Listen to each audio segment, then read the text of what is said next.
अस्सलाम वालेकुम दोस्तों, आपको मेरे प्यारे भाइयों बताते चले कि पाकिस्तान में दोस्तों रोज़ा कब और किस तरीके को पाकिस्तान में रखा जाएगा। तो सऊदी अरब में दोस्तों अगर रोज़े की बात करें तो सऊदी अरब में 2 अप्रैल को रोज़ा रखा जाएगा।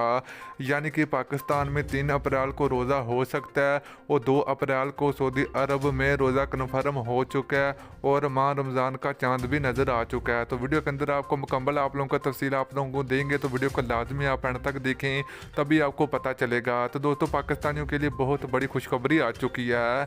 तो मेरे प्यारे भाई उससे पहले अगर आपने अभी तक इस वीडियो को लाइक नहीं किया तो वीडियो को लाइक करें और चैनल को सब्सक्राइब करें, बेल आइकन जरूर इनेबल करें ताकि आप लोगों को मजीद वीडियो का नोटिफिकेशन मिल सके। तो चलिए मेरे प्यारे भाइयों आप लोगों को बताते चलें कि माह रमज़ान का महीना शुरू होने वाला है। तो पाकिस्तान में मेरे प्यारे भाइयों चाँद नज़र आ चुका है। तो 3 अप्रैल को पूरे पाकिस्तान में पहला रोज़ा रखा जाएगा।